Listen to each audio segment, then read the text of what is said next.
Hi, everybody. I'm Laura Ingraham. This is the Ingraham Angle from Washington. Now, for those of you who are new to the Angle at 7 p.m. Eastern, thank you for watching tonight. And for everyone else who watched at 10 p.m., you're going to like us even better earlier. So these are my rules, okay? We're going to keep learning, keep laughing, and we're going to keep winning together. And it's a great privilege to be here every night. But now, where things stand, that's the focus of tonight's Angle. Now, it seems to me that the Democrats know they're in one big old hole. Now, first, having Joe Biden as their nominee, it's very risky. And at the same time, not having them as their nominee may be even riskier. Now, how did this happen? Well, during the 2020 campaign, when everyone in the press already knew Biden was failing, well, they propped him up in a full Weekend at Biden-style production. They and the DNC knew then what they know now. They could market him, though, as kind of an older and more stable than the new far-left Democrats, and they would reassure the seniors and minorities and independents. But now what? He's only gotten worse, and America knows it. And now the country and the party is stuck with someone who literally everyone knows is a figurehead president. Now, Joe's not calling the shots on any major question other than maybe whether he'll have Jell-O or pudding for dessert. And look, let's be honest, Dr. Jill probably makes those decisions for him.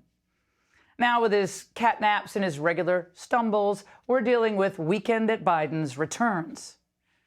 Now, trying to bring him back to political life, the media, they're blaming everyone but themselves for the bind they're in. Yes, he's 80. You need to be there for him, and you need to make a pathway. You can't have these video images of the president tripping or the president, going the wrong way.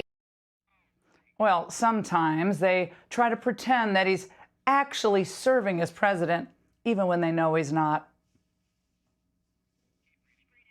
Well, yeah, he keeps a very rigorous schedule. We know that. Of course, it would be easy for the Democrats to get rid of Biden. But they're stuck with him because all of their potential Plan Bs are non-starters. Biden's a figurehead, but even Biden without a brain, he's less terrifying than Kamala with half of one. Culture is a reflection of our moment and our time, right? And present culture is the way we express how we're feeling about the moment. And we should always find times to express how we feel about the moment that is a reflection of joy, because it comes in the morning. Well, speaking of joy, it won't be found in that Gavin Newsom option either. California used to be known as the Golden State until left-wing politics hit. It's now the go somewhere else state. Now, more than 40% of Californians are considering moving, and 1/3 blame liberal policies. But the governor's not worried that people are voting with their feet.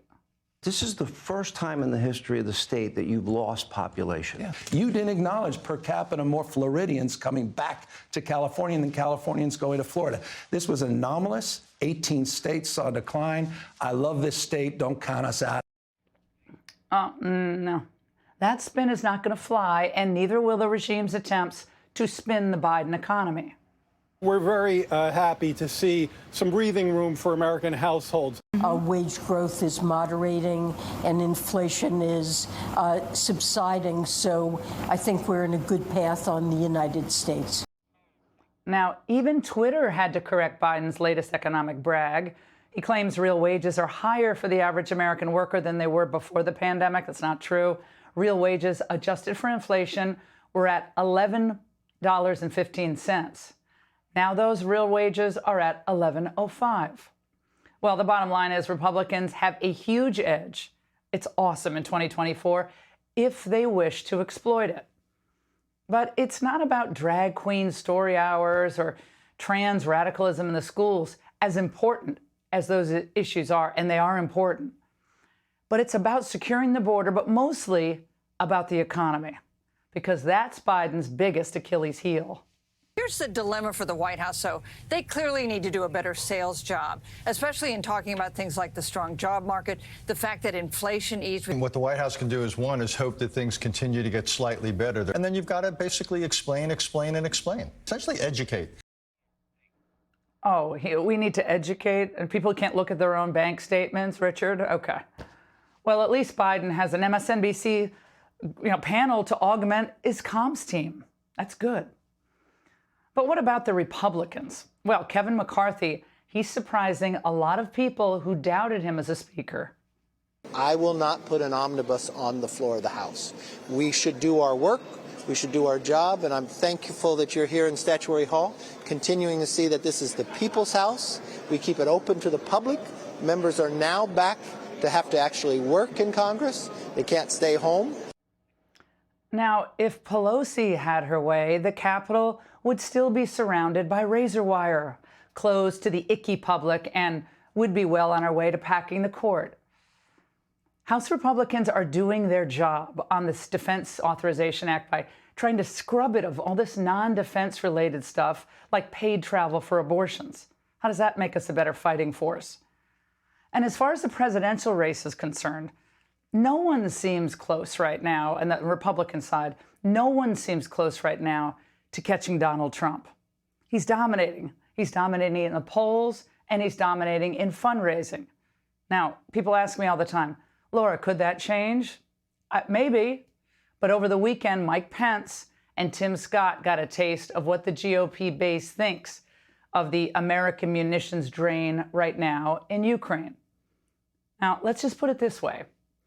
The electorate and Raytheon don't have the same interest in a prolonged war in Ukraine, especially while our border is open to the south. And whose trend lines would you rather have with Hispanic voters? Our fastest growing demographic, of course, the Republicans and the Democrats. Well, Hispanic support for Democrats slid from 72% in 2018 to 60% in 2022.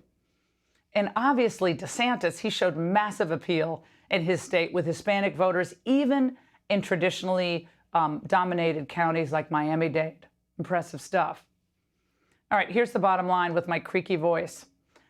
If you live in a part of America that's governed by Republicans, you have really good reasons to be optimistic because your businesses are growing, your schools are most likely not controlled by radicals, and you're not getting hammered with unnecessary taxes.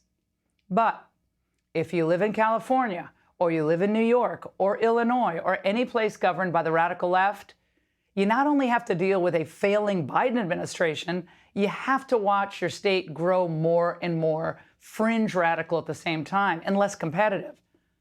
Now, in 2024, the Republican Party, and I'm going to say this a lot, so you might get tired of it, but, it matters. So I'm going to say it a lot.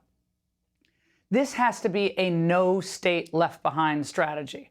No urban America left behind and no American state left behind. That means all 50 states.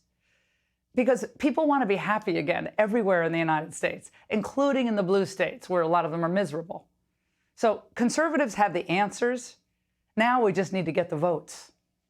I made it through, and that's the angle. All right. Hey, Sean Hannity here. Hey, click here to subscribe to Fox News YouTube page and catch our hottest interviews and most compelling analysis. You will not get it anywhere else.